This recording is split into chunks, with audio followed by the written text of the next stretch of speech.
pen, paper ready, got my drink. Welcome to another Sticky interview. My name is Nathan Simmonds. I'm Senior Leadership Coach and Trainer for MBM, Making Business Matter, the home of sticky learning. We are the soft skills provider to the UK retail and grocery industry. Now, the idea of these podcasts is to be sharing great thinkers, great approaches, concepts and ideas that are going to help you and your teams be the best versions of themselves so that they can deliver the best possible results, even in a time of crisis like this. Today, going to be speaking to friend, peer, coach, mentor, all of those things, and someone that I speak to regularly about communication and collaboration, Suzie Parkus. And reading her bio, although I've known her for some years, I want to read this bio. She is a sought-after motivational and educational speaker, trainer, and soon-to-be author. Her expertise lay in all things communication, absolutely does. From interpersonal skills, relationships, emotional intelligence, networking intelligence, because we need to be intelligent when we're networking. And most importantly, in today's day and age, how our state of mind affects how we act, react, and interact. Good emotional hygiene is often overlooked, but once understood, unlocks the key to that all-important human connection. Suzie, thank you very much for being here and part of this interview today. Thanks for having me. I'm looking forward to asking you some questions about this because we met 3 years ago, 2 years ago, it must be 3 years ago now. February 2018. There you go, okay, at a personal development seminar, and we got talking eventually after that event. And one of the key things that I've always struggled with is how I communicate intentionally, how I work with people, how I offer my services, and how I make contribution first rather than about what I can take from people. And there's a lot of that going on. So my key first question for you is, why do you do what you do? Why do I do what I do? I think this kind of came to me when I was doing a talk last year, if I'm honest. I was given the opportunity to just take to the floor, and they changed the nature of the interview. And in this opportunity to just kind of talk from my heart, I said something that has never left me, which is that I never got seen, heard, and noticed when I was younger. And it just came out as an unconscious stream of thoughts. And then it got me thinking that now I do get seen, heard, and noticed, and part of what I do is helping other people do the same. But it's not just that PR publicity piece. It's about interacting with sort of class and confidence and consideration. And I've never been interacted with like that growing up. And so I'm very sensitive to what it feels like not being, not having my feelings taken into consideration when being approached, I guess. And so I'm very sensitive towards others when I'm communicating with them. And that's actually the biggest piece. That's the IQ, the emotional intelligence, that I try and ask people to get their head around first before opening their mouth. So they can make sure that they are aware of not just how they're coming across, but how they're making other people feel. And I think that's really where it came from. If I dial it all back, it's very much about my own experience. It's just ironic that I have a degree in communication studies when I actually wanted to be a lawyer. I was clearly always cut out for this work. And it is that class that you talk about and the presence that people come to. And it doesn't matter whether you're in a network, an event, building a relationship with a future spouse, or working in a retail factory environment. And you want to get a message across, and you need to be taking into account people's feelings. And people just don't do it. They don't think about it. On MBM, we have Darren started to talk about the Don't Shout campaign. And what he meant by this is when we're giving feedback, we don't stand there and scream at people. We don't shout at them and tell them what to do, because no one likes being told what to do. You go over there and you have a level of respect for that individual's feelings, and you approach them and make them the most important person in the conversation first and foremost. And then develop the relationship so that actually you can work together. So I would say, first of all, feedback's always great. That's kind of how our relationship started, giving you feedback on some stuff. Agreed. Bearing in mind that we'd gotten to know each other first before asking for that. Constructive feedback is awesome. Unsolicited feedback is not. That's where you start hurting people. You said about intention before. So all forms of communication has an energetic charge, and this might sound a little bit on the woo-woo spectrum for some, but we feel a charge behind people's words. You know, two people could say the same thing, and depending on what you're wanting to achieve when you're expressing it, it can hurt or it can elevate. So that intention behind what you're saying has as much impact as what you're saying. So that constructive feedback you're talking about, so if I'm giving you some feedback and I want to see you develop yourself into the best version of you, it's coming from a nurturing, loving place. So my energy behind that is only going to be of a nurturing feeling. But if I was, let's say, jealous, judgmental, you know, intending to pull you down, you're going to feel small as a result of that constructive feedback. Agreed. And every conversation has an emotional charge behind it. I've learned, and this is in various different religious texts from thousands of years ago, in short, it says what you think of people is how you treat them. And that thinking, you know, it might be based on a situation or a stress that you've got, but when you front load that conversation and then run into it and scream or make it, you know, unsolicited, even asking for permission is vital. It might not be, you know, solicited.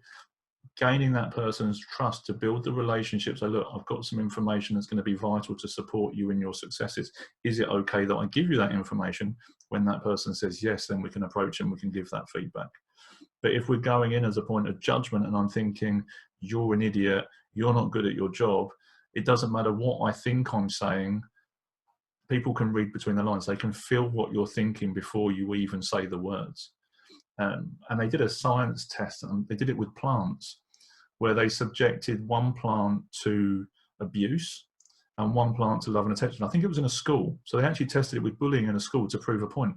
And the plant that was subjected to the bullying and abusive language actually died. It's incredible. So bearing in mind that, you know, we actually hold quite a lot at a cellular level similarities to plants.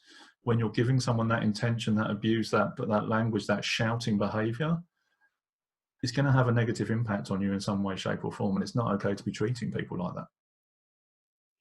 So can I go a bit scientific with you? Absolutely can. Okay. So there's a very famous book called Messages in Water. I think I might have even told you about it before. And so that experiment you're talking about, yes, it's been done on plants. Yes, it's been done on an apple. It's been done on lots of things. Where there is a high concentration of water, basically as beings, we are 70% water. And in that experiment that Masamu Emoto does, there's love written on a piece of paper with a petri dish of water, one that says hate, same thing with the petri dish of water. As the water evaporates, crystals are left behind. And then what's left is beautiful crystals above the love and ugly ones above the hate. So his whole point is our words carry a charge, exactly what you're saying. So it's exactly what I said before. Because if I'm saying something to you from a bad intention, I'm actually sending negatively charged particles your way, if you like, and it will hurt. And, you know, the same is true about how we talk about ourselves. So if we're not feeling good in ourselves right now and we're giving ourselves negative self-talk and then we go to communicate with someone else, we're then projecting what we feel about ourselves onto somebody else as well. So there's quite a lot going on internally that we then start to project externally. Agreed. And crikey, we could go down a really sciencey route with this. So I am aware of the water test where they did with that. And it showed that when the water crystals under love and positivity, they the elements some froze or formed symmetrically, whereas under the stress they formed asymmetrically, like say in ugly shapes and forms.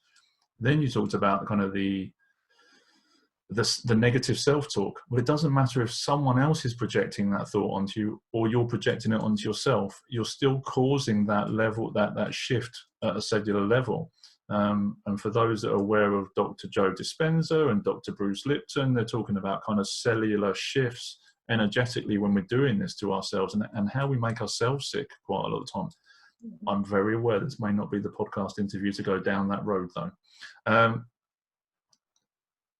The question is, what tips have you got for people to help themselves mentally prepare for a meeting? I mean, right now, mentally preparing for an online meeting, because even doing this is going to have the same intention, same impact. You can still see my face, or a phone call. People can still hear the tone of your voice. They can feel if something's right or wrong. We do it with our family. I can hear something's not right. What's going on? So how do people mentally, what tips have you got to help people mentally prepare for online meetings? Well, first of all, I would say give yourself space between whatever you're doing, you know, whether it's phone calls, other meetings, having lunch, whatever time of the day it is, give yourself space to disband energetically from whatever you were doing before, so that you can realign yourself and then center yourself ready for this, you know, this thing that you're doing next. So you're bringing your best self. Because if I was on a call before, and let's say I gave myself 2 minutes spare and it was a harassing call, I'm going to turn up harassed for you and your audience, and that's not fair on me, it's not fair on you, and it's not fair on the audience. So it's about just recentering yourself, making sure obviously you're hydrated, you're wearing the right clothes. That also means not turning up in your underwear, because we've seen now lots of videos where people have stood up and some people aren't wearing anything and some people are wearing underwear. So you know, be ready, mind, body and spirit, to present the best version of you for that meeting. Because again, energetically, people will know if you're not present, and presence really is a gift. You know, when you're focused and you're in the moment and you're, you know, you're here ready to show up and listen to and interact with the person or people that you're wanting to interact with. And something that I teach, which goes hand in glove with that, like you say, is not having the meetings back to back. So even if you're not in, we have a luxury now, we're online, so we have no excuse for being late, because actually we haven't got to walk to a meeting room. So I talk to people, say, how many people have got a meeting butting up next to a coaching session? So you're in one end of the building, you've got to get to the other. It's likely that your meeting with so-and-so is going to overrun. And then you turn up to a coaching session or developmental one-to-one with one of your team, and you turn up 10 minutes late because you're never going to get there on time. What are you saying to that individual? And then also, like you say, you know, if you're harassed, have you actually given yourself the time to decompress from the previous conversation, realign your thinking, and then come into that room and make that person you're speaking to the most important person in the room? Or are you complaining about all the actions and things you just picked up from the previous meeting because you haven't had a chance to decompress that thinking and move forward? So it's just giving yourself even 5 to 10 minutes just to, you know, bandwidth to shift the thinking and come into it with the right intention for that conversation. If you're still affected by what's just happened before, you're not going to be present and you'll be vacant, because you will be decompressing and processing in your brain, only partially listening to what's going on in the room right now. And that's just sending all the wrong signals. You know, you're not making them the most valuable person, the most important person in the conversation. It's all about you, because you're still worrying about, what am I thinking? What are my actions? What does my boss think of me? It's all me, me, me. And people, regardless of whether you say it or not, are going to know that you're distracted, and you're not paying attention. Interesting thing though, and I've seen the videos of people accidentally putting their videos on Zoom and this stuff being banded around on LinkedIn. I'm not sure if it's LinkedIn appropriate. You know, I've seen your networking events. I've seen how you connect with people. I've seen how you know, and I'm an advocate for this myself. I believe in accessorizing as a man. You know, I wear, you know, the belt and shoes match, the cufflinks and tie match up as well. You know, it's meant to do this. The online world, the online meeting is a slightly different world. How would you recommend people dress for an online meeting? I would dress how you would like to be received personally. So if you were in person, you know, I could easily have rocked up to this in my hoodie, my onesie, you know, just a t-shirt, but that's not how I want to represent and present myself. And so it's about going, how do I want to be seen? This isn't a sneak peek into, you know, my private home life. I'm still being professional. So it's, how do I want to be seen professionally? It might be that the work that I do is joggers and a t-shirt, in which case rocking up in a suit, it would seem a bit weird, but then the reverse is also true. I think we talked about, and you said, you know, dressing for the job that you want to do and you want to be in, but also dressing for the job you're actually in as well. Mm-hmm. You know, the videos of those people that have been caught sitting there naked, actually, are they, you know, they're sitting there naked, are they actually fully present in the conversation they're having? If they're just sitting there taking it seriously. No, they're sitting there with the shirt on, but they're just wearing their pants underneath. You know, there's a level of deviancy or mischievousness, like you say, they're not taking the job seriously because they're turning up for a meeting in just their pants. That's not okay.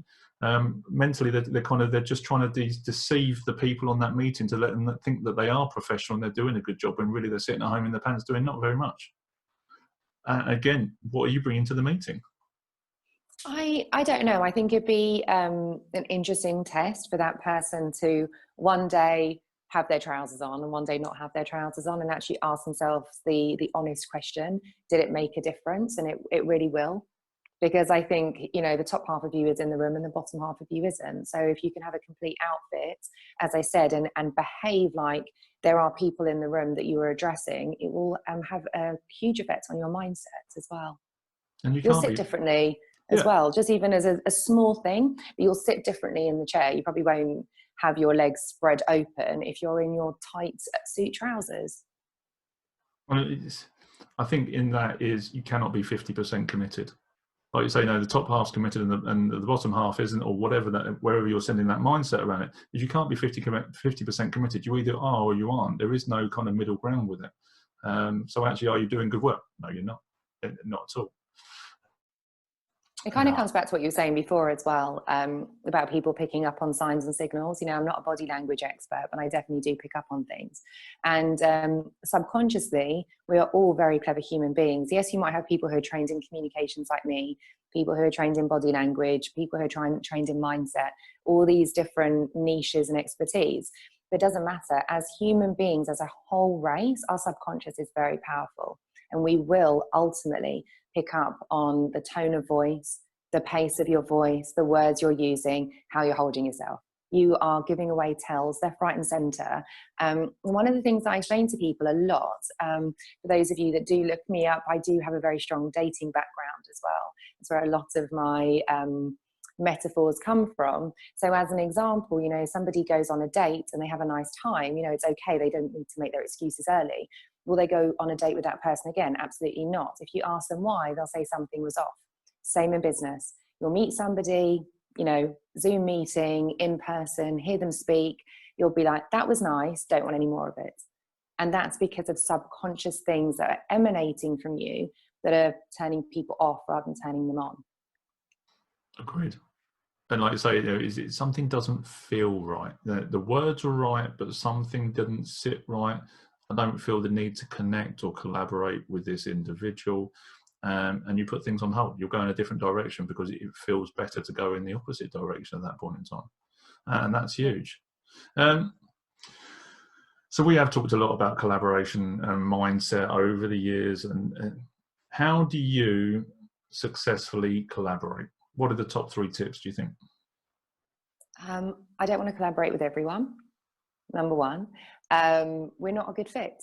You know, there has to be a fit. So you have to think about relevancy, because if there's no obvious fit, then you're actually setting yourself up to fail anyway.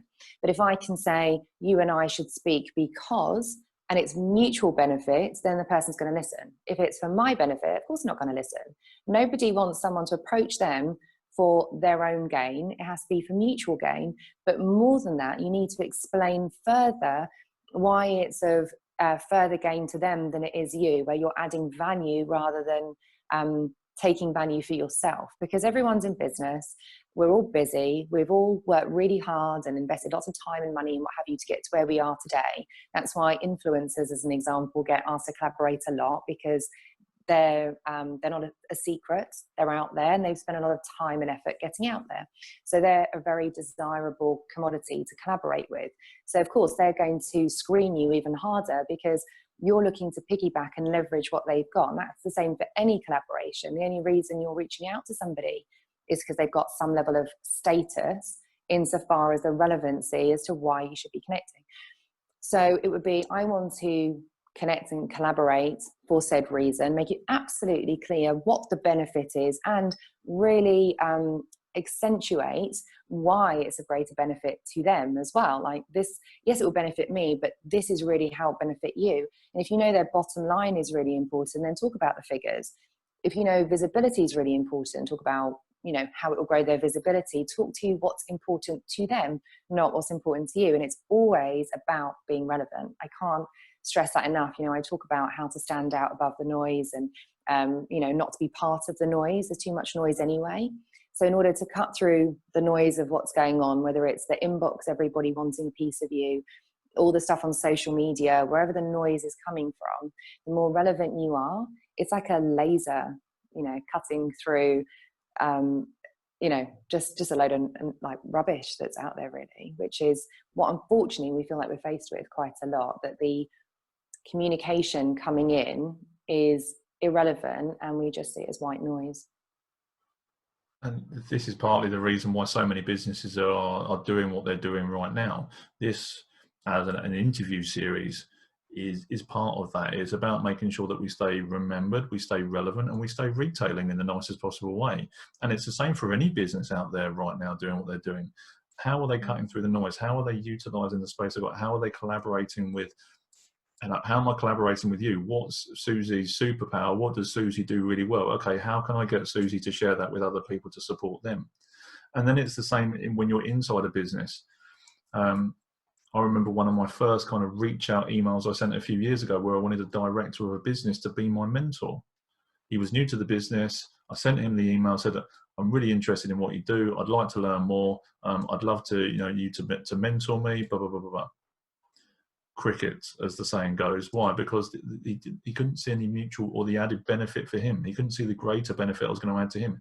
He didn't know me from Adam, so why would he say yes?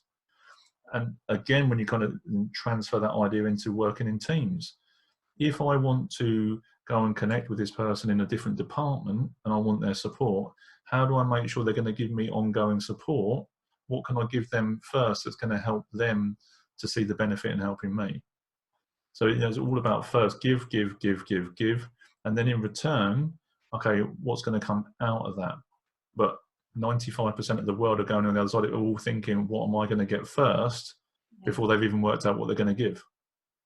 There's one crucial sort of ingredient in this recipe that we've negated to mention so far. And it's something that I learned by default when working with the media. And that is, don't give people extra work to do.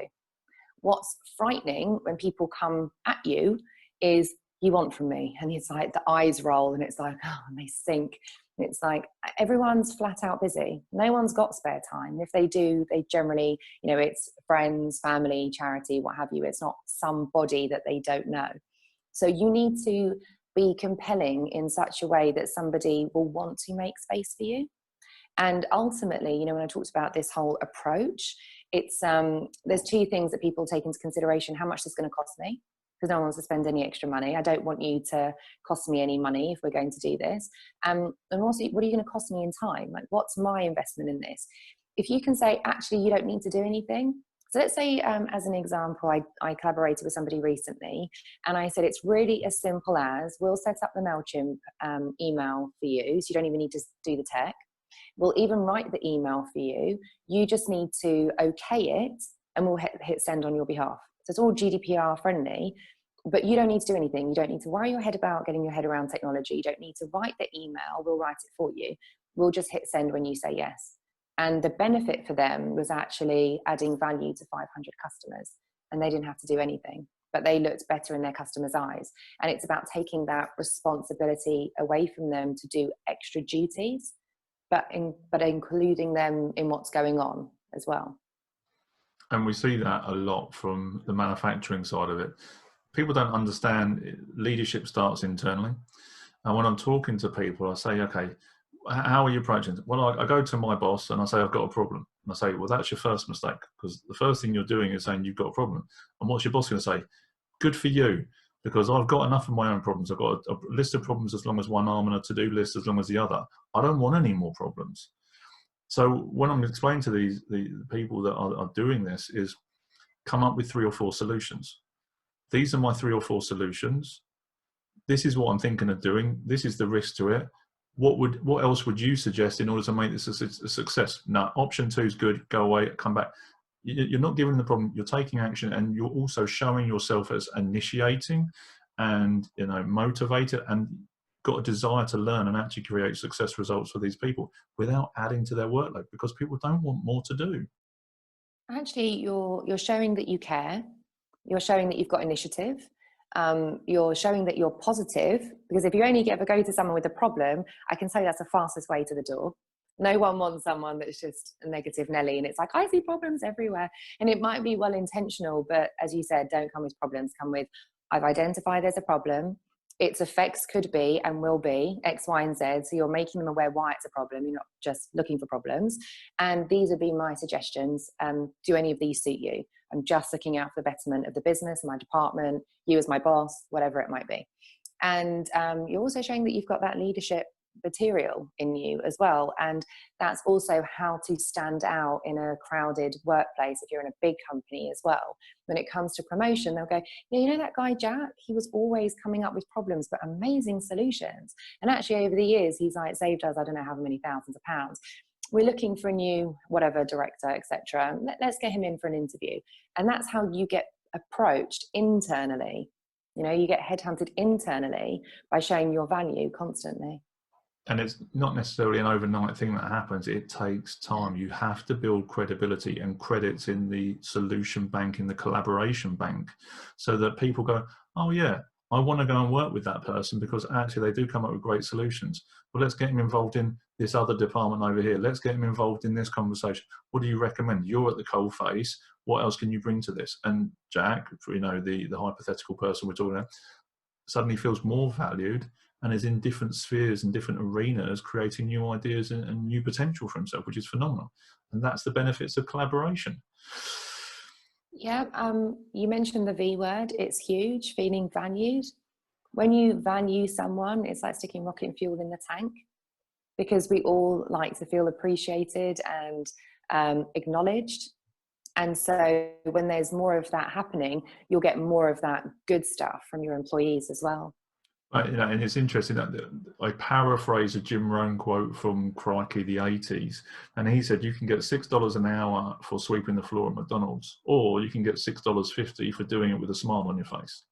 So that value piece, what people I think, especially in certain work environments, get caught up on is they think, oh, I'm worth more than this, but I don't have to put the work in. And it is, you know, it's about making sure that you're adding value, so you're seen as more valuable, and then you will be paid for that value. And again, like I said, it takes time to get to that place, but people expect it's that gain thing. I'm doing this, therefore you owe me that. No, no, no, no.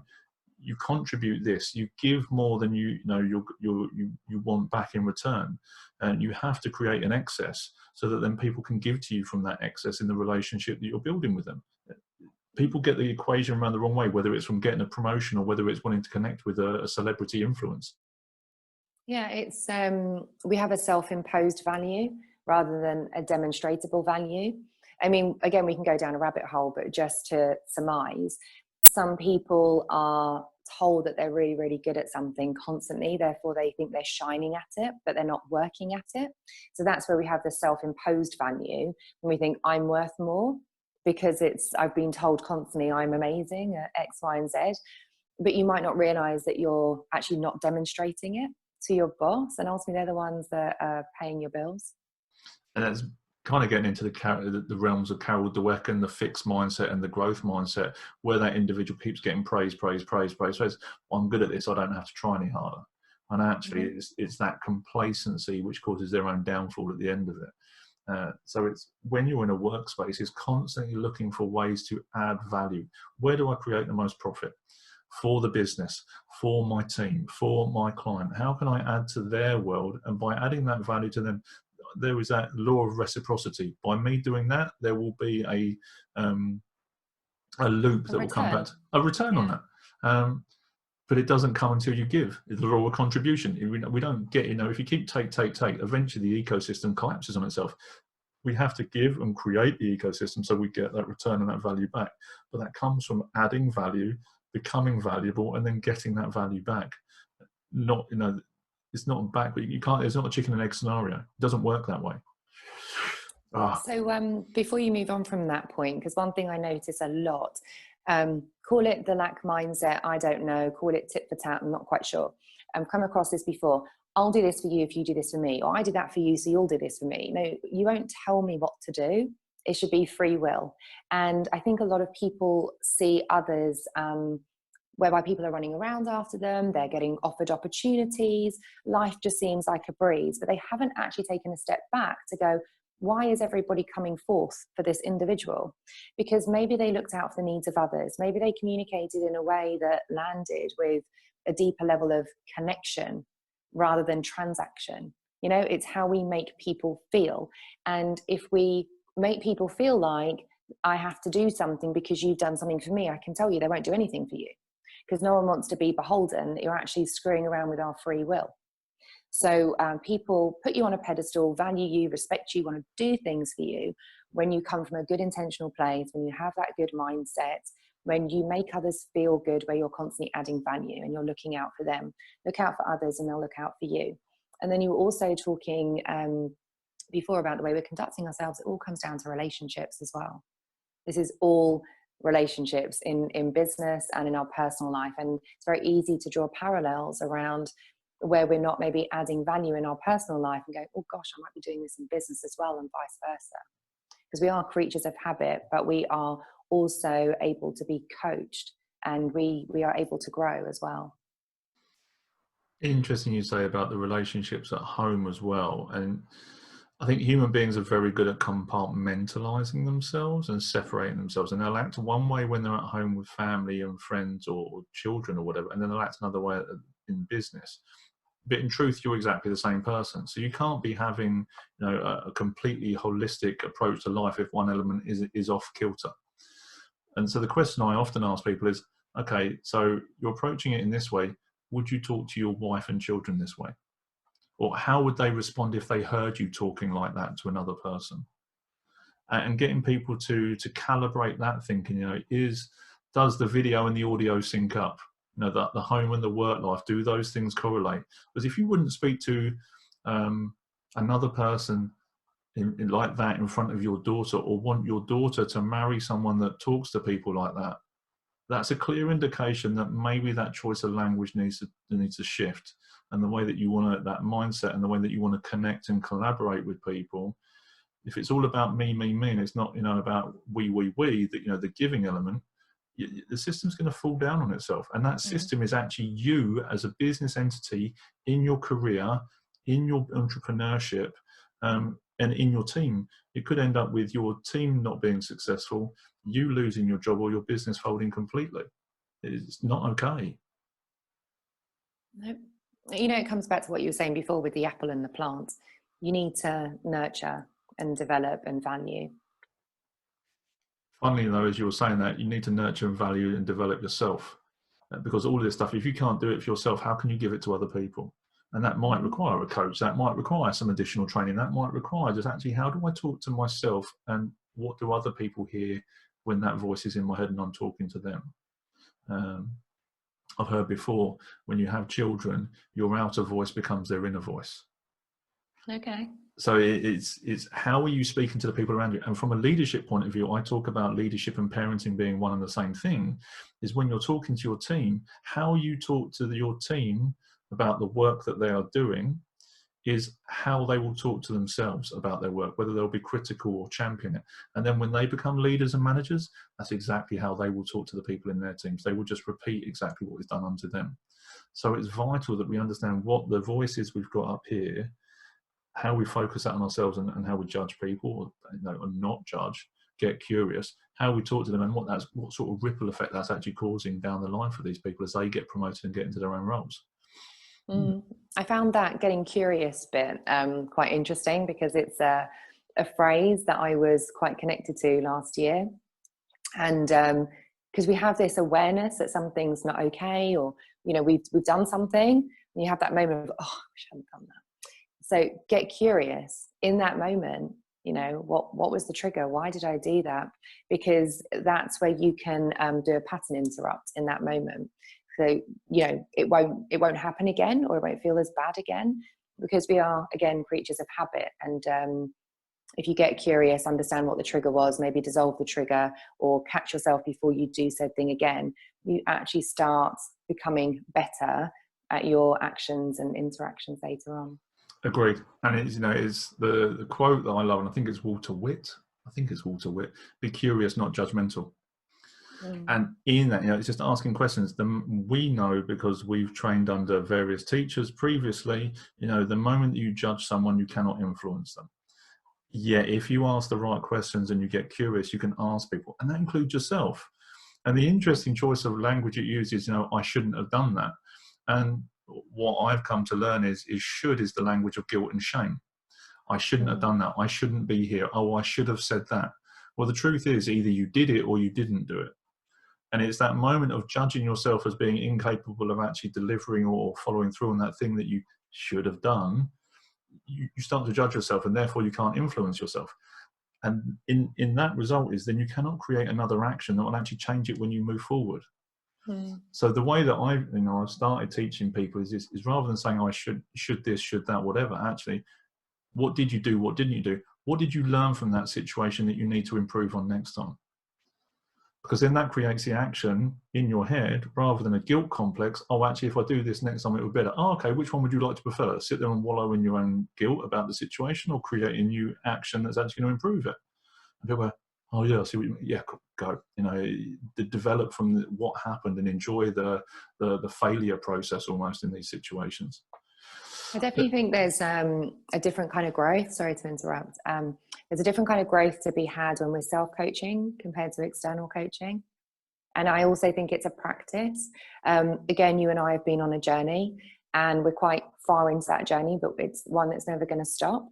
So if you're someone who's new into kind of personal development or developing yourself, I definitely think that an external coach will ask better questions than we can ask of ourselves until we're a little bit further down the line. Agreed. And you know what? I'm going to use this moment to plug the Making Business Matter coaching cards, because we learn how to coach, and there's a reason why I'm plugging them now, and I'll talk about that. We learn how to coach, and it's easy for us to go and ask other people those questions. But we have an internal bias where maybe we don't want to ask ourselves those questions and face up to the truth of what's going on. And this is where those coaching cards come in, is you can play solitaire with yourself. You can lay the cards out and you can pick 5 cards from each section going through the Grow coaching model, and almost force yourself to ask the question as if it was an external person doing it. And it just gives you that little bit of a nudge just to go down that road a little bit further and get curious about yourself and actually what is it. And also at the same time in a safe environment where you're doing it on your own terms, not in a room with someone maybe you don't know. So yeah, I had to drop that in there because it'd be remiss of me not to. So if you want to go and get the pack, go and get the pack. Look, mindset, I'm thinking we're going down a couple of rabbit holes here, Suzie. Like it, love it. Mindset, and I've been looking here, one of the key prompts I put down here was, what is the impact and importance of having a connection and collaboration mindset? What is the importance of having a connection and collaboration mindset? Yes. It comes back to exactly what we said before. It's what's in it for us. Where am I adding value, not what's in it for me? If it's all selfish and it's about me, it's going to feel ugly to the other person, and it's going to fall on deaf ears, and you're going to be pedaling really hard, and they're going to be trying to get away from you really quickly. And so it really comes back down to the intentional piece, looking at it as a whole. Why am I approaching that person? What am I bringing to the table? What's in it for them? What's in it for us? And it will feel nice, and you'll be able to ad-lib and navigate the conversation and the dynamics of the communication much better than if you want to have a certain outcome in mind that is also very you-centric. And it's interesting you talk about the collaboration piece. Linking it back into that curiosity piece is actually getting and paying attention to the people, so that if you come into the conversation in the wrong way or say something out of context with that, is being conscious enough to see that the person is emotionally, verbally, physically backpedaling, and helping yourself to switch that mindset back on. Because like you say, it's ugly, it doesn't feel right. And most people know when they've said the wrong thing, or most people get that sensation, that didn't come across right. When you feel that, you can even flag, for me personally, do you know what? I think that came out the wrong way. I think I need to, shift the perspective a little bit. And even verbalizing it sometimes can actually soften the conversation again and just enable you to actually come back to that. But it's having that. Well, it's also, sorry, I was going to say it's responsible communication, isn't it? Yes. Rather than having the conversation with yourself after the conversation, go, oh, I shouldn't have said that. Say sorry in the moment. It's harder to come back afterwards, because then you're reigniting the feeling for them to go, I need to feel that again. Oh yeah, I'm not okay with your apology, or I am, or whatever. Yeah. And you actually just reminded me of a conversation I had Friday before last. And this person has got a big personality like I do, also, you know, quite jovial, and it was almost like a backhanded compliment, but it wasn't. It was actually a forward compliment. But I guess because we hadn't really connected properly before, she was on the back foot, not understanding where I was coming from. And then it felt really awkward to have to over-explain myself that it actually was a compliment. And then it was kind of like, can we get on with the conversation now? And that's the other part of it. You know, we have our own personality. We might be jovial, we might be quiet, whatever. But you do need to kind of match the energy and personality to some extent of the person you're talking to, just to make it feel a bit more comfortable. Agree. And you know, talking about matching the energy, you introduced me to the 5 love languages. So I have read that and done. There's a free online test that goes with that, which is phenomenal. And one of the elements that we teach Making Business Matter is around the communication styles from David Merrill. I teach that with the same premise though as the 5 love languages.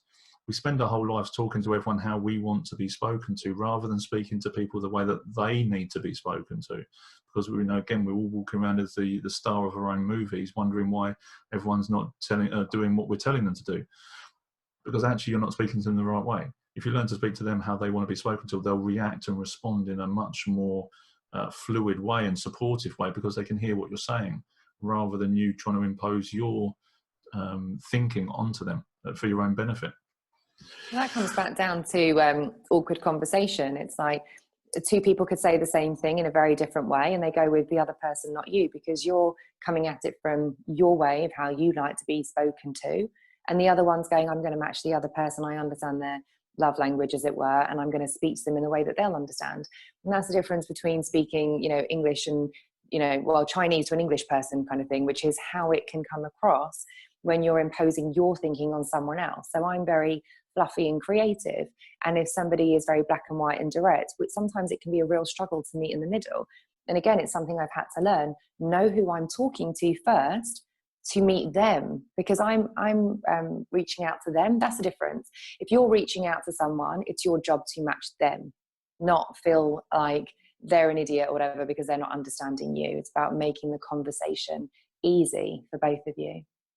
And that's one of the things that actually you have pulled me up with absolute love and respect on.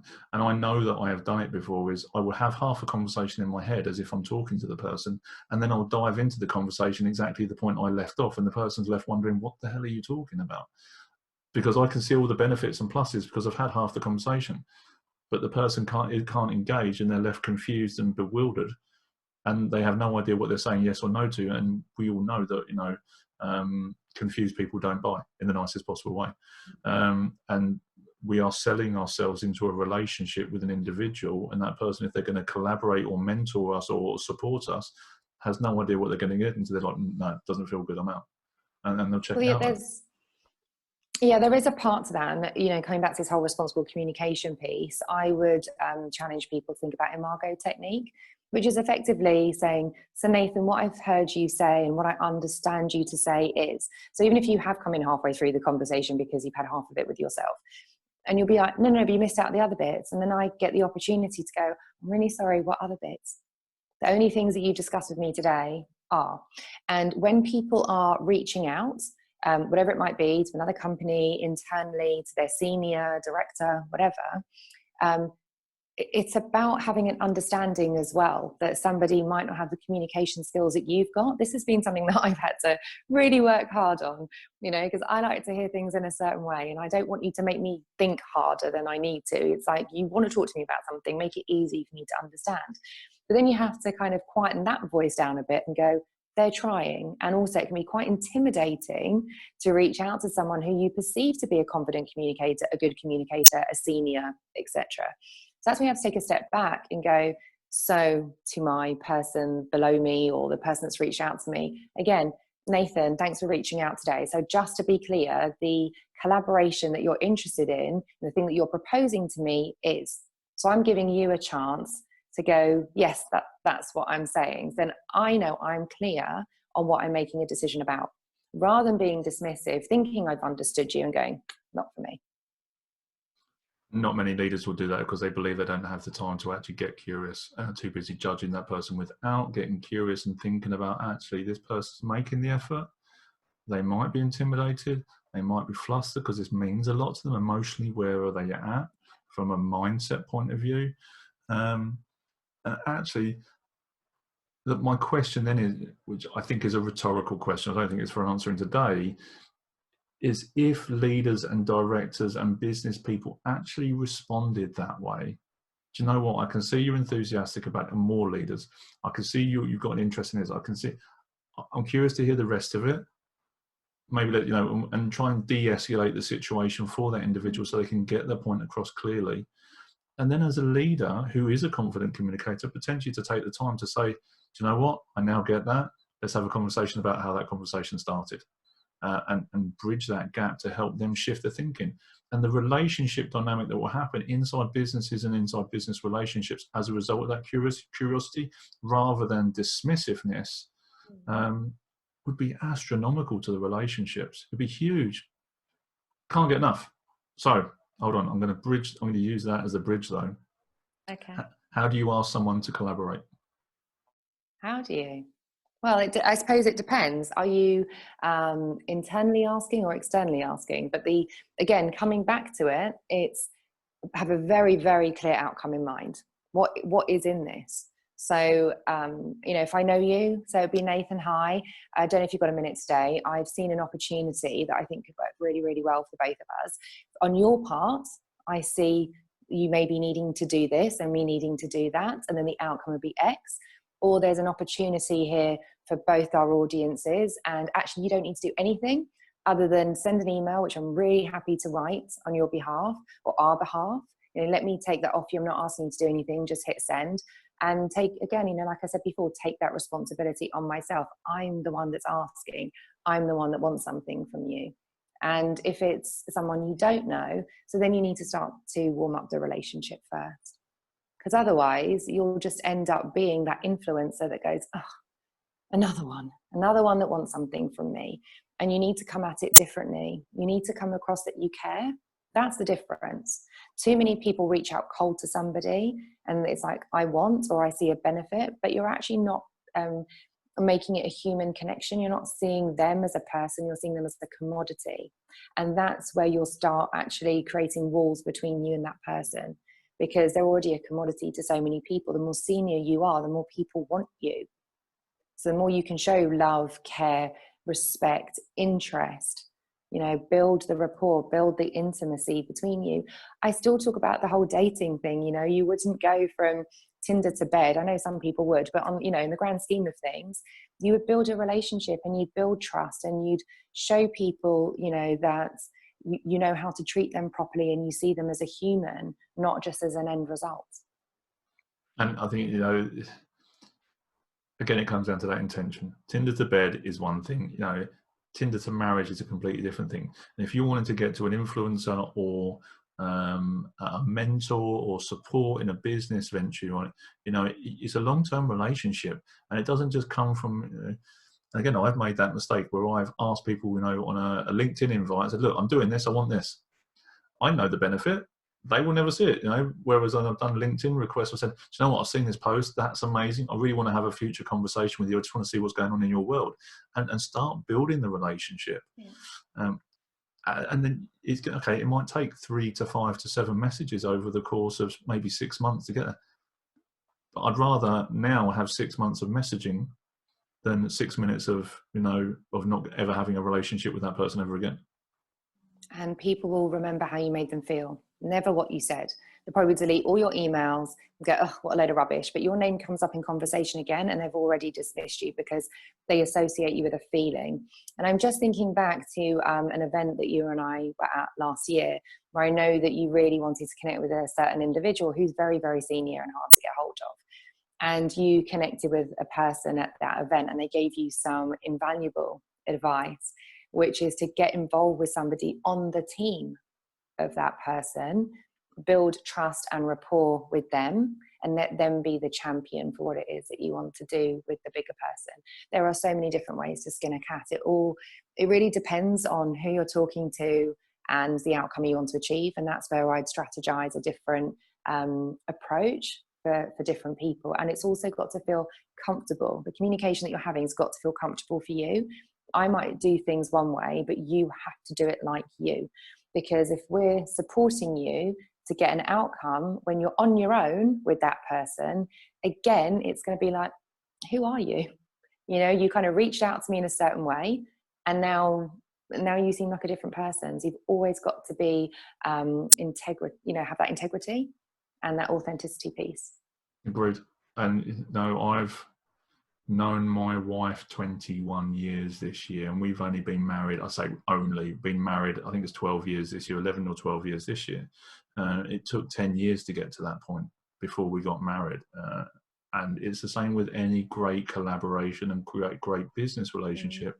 It's not going to be, oh, here's a quick cup of coffee at, you know, said famous coffee brand logo, whatever, on the corner of Embankment, and that's it, it's a done dip. No. It's conversations, it's interactions, it's the giving, it's the value that you add, and having that integrity and authenticity in that relationship. Who would you say is a good collaborator that comes to mind for you? I think Oprah. Because actually, and Ellen, you know, if you think about it, they have a platform. I know we're going really big here, but they have a platform, and they're going to be very conscientious about who they bring on the show because that's their audience.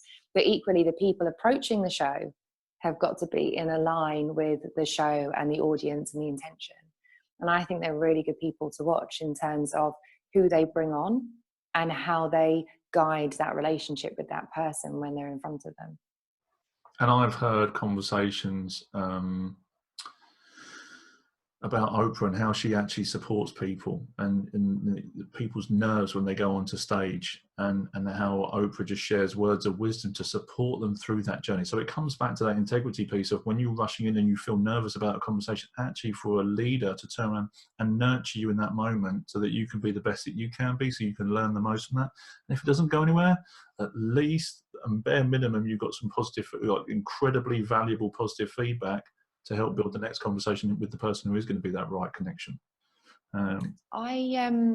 There's two things that are coming up for me. Number one is this whole collaboration piece. I've been burnt before, so it's really important that I shared this bit.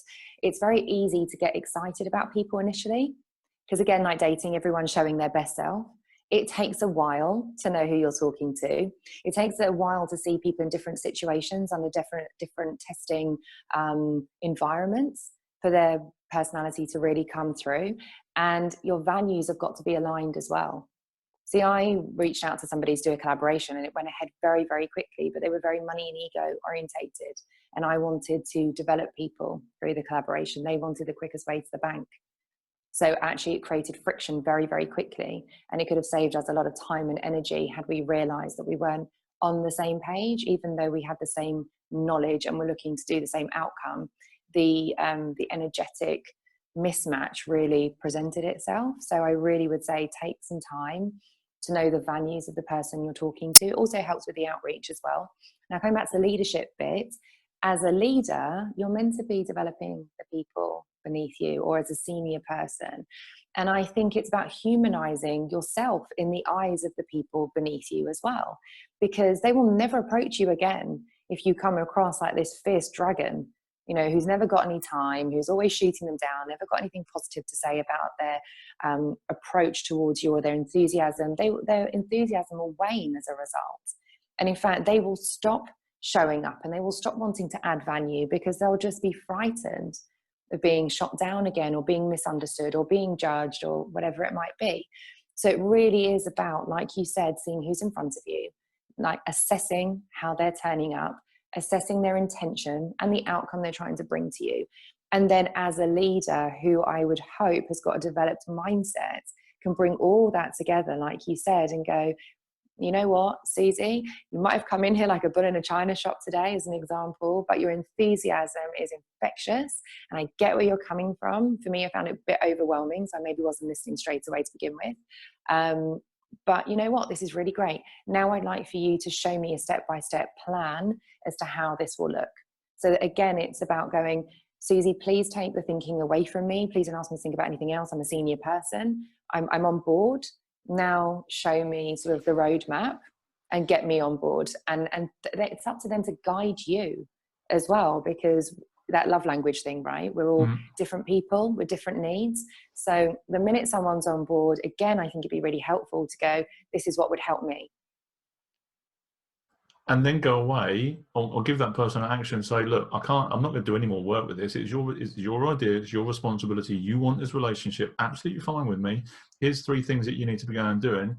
That also shows the person you're connected with, if you take those things away or wanting to connect with, that you take those away, take the action on it, and then bring it to life and then come back. These are the 3 things. This is where I think I'm going with it.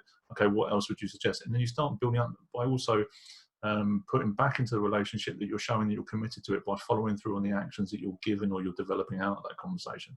Huge, absolutely vital. Yeah, and I can say that, you know, knowing you personally, you are a very fast action taker and you're quite detail orientated. And I believe that you do like to know what's being asked of you, and then you really put your whole heart into it and it comes across.